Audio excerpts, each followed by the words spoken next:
Hey guys, I made a video like this in Season 6 when I hit rank 1, and Season 8 I've hit rank 1 again, so I figured I'd make another video in the same manner. For the most part, the Season 6 video had a lot of general tips, and for this one there will be more specific tips that can actually help you more. So if you're a jungle main, this video is more in your favor. There are some tips that are good for other laners, but for the most part, it is for the jungle role. Anyways, I'll be releasing a lot more informational content now that I've hit rank 1, so make sure to leave a like and subscribe if you want to see other additional informational content. Other than that, thank you guys so much for the support. I love you guys and hope you have a nice day. I hope you enjoyed the video as well. So the first tip I'll be giving you guys revolves around early game vision control and early game pathing. So to get started, get your opposite side of the map toward the opposite side Scuttle Crab at about a minute 20 and look at the laner's health bars and mana pools when they enter the lanes. Typically at lower elos, bot lanes or top lanes don't really fake leash, and they will typically start at the bot lane buff and lower elo, so that gives you an idea of where the enemy jungler started, unless they can like solo the buff as Graze or something, but that's very rare. People typically want leashes, so after that you can then path according to whether or not you want to fight them, invade them, or avoid them. The next tip is a tip I used in the older video, and it's all about playing meta champs. So in this specific jungle meta, it's more about early game AD junglers. We've seen the rise of Xin, Graze, and Pantheon. These are all amazing level 2 junglers because they're all really strong at dueling. They're all really good at ganking, and they're all really good at doing Scuttle Crab because they have the crowd control to reduce its armor, and therefore they can finish it faster. The next tip is to play off your champion's strengths and not their weaknesses. A good example of this would be Pantheon. Let's say you're level 5, you're almost level 6. You want to make sure you get to that level 6 global point before actually recalling and buying an item, because this will allow you to enter a fight, and odds are the enemy team and enemy jungler is not chopped yet, and you'll have a massive advantage for the fight. Another good example of this for the weakness side would be Graze. He's really bad at tower diving or fighting within lane creep, so you want to make sure you're not going for those kind of plays. The next tip is to play off your lane pressure and lane party. This is probably the most important asset as a jungler. We all know the infamous sentence, better jungler wins, right? But for the better jungler to win, you have to have winning lanes, or lanes that are allowing you to play the way you're playing. So when I have a lot of lane pressure from my laners with wave clear, I can easily look for invades. And if I don't have lane pressure, I have to play safe and make sure I ward up in my jungle defensively. A good example of this would be if you have an Aurelion Soul or something that can avoid the enemy mid laner and roam with you, then you want to try and get them ahead early, or just tell them to move to sideways with you. Since champions like Ace Soul have a hard time being pushed in, you can find yourself with 4-man dives bottom, or even like 3-man's top lane, and this allows you to take over the game because every small snowball becomes a bigger snowball eventually. The next tip is to not force ganks that are not in your favor, and this is typically when your lanes are already losing. So if one of my lanes are already losing 1 versus 1, say in the top lane or something, I tend to just ward for them when I'm near them and not look for a gank. However, if I have information about where the enemy jungler's whereabouts are, or their globals like TF port or something, and I know we have a man advantage, and I can probably go for the aggressive play depending on the circumstances of the game.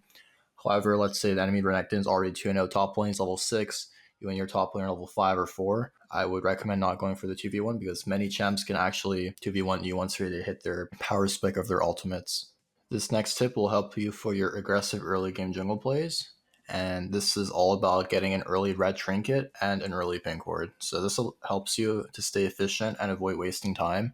If you know somewhere is warded, the enemy laner might be trying to waste your time, however, but this typically happens in higher elo. In lower elos, you'll see the laners just back off when they have information about where you are, and having the advantage of having a red trinket for your ganks, you'll know if they know where you are pretty much. But for the most part, I only get 1 pink ward for the early game in higher elo to cover a side entrance, and another one at 20 minutes for Baron, unless there are infernals in between, because I do get pink wards for infernal fights. But for the most part, you don't want to spend that much gold on pinks because you're playing carry junglers in this meta, and I want to use the gold for combat items. This is just because solo queue is extremely unpredictable and uncoordinated, so it's better to have those advantages in fights and skirmishes rather than having vision control when people still die to ganks anyways through vision. The next tip is something I see a lot of professional players do, and it's helpful for pretty much every role, and that is recalling with a lot of gold. So unless you're super fed compared to everyone else, you want to use your gold as fast as possible to return onto the map as soon as possible. It's not wise to take fights even if you're ahead, if you're pocketing a lot of gold, because some enemies will be returning from Found and Fresh with items bought, and you'll be holding a lot of gold worth of your kills, allowing them to come back into the game or to shut you down and get another advantage from that. In high elo, I try to recall whenever I hit about 1,000 gold threshold, and I tell my teammates not to fight unless I bought the item I need. The next tip is to recall and hit your power spike in terms of items. So a good example of this would be the warrior enchantment for the jungle role, and this meta, obviously, like I said before, it's very AD centric, and the warrior red smite or blue smite is going to typically be bought more often. An example of this would be in the specific meta, you want to get your jungle enchantment as soon as possible on the likes of Xin Zhao or Graves, your red smite as soon as possible. So this means you're going to have to spend another 650 gold on top of the 350 gold you initially start off with on Machete when the game begins. And after that, depending on how snowballed you are, sometimes you'll recall with a longsword, 2 longswords, or even a Caulfield Warhammer. Most people don't know, but the issue with this is that you've spent a little over 1,000 gold for barely any stats whatsoever. You'll basically have like 25 AD from the Warhammer and 10% CDR, and you spent over 1,000 gold. And that's where the rest of the 525 gold comes into play, because once you finish your warrior enchantment, you get 35 extra AD for the total of 60 AD, which is almost a BF sword for such little gold. The next tip is to take everything step by step. So from my point of view, I think jungle is like chess. Every move is set up for the next move.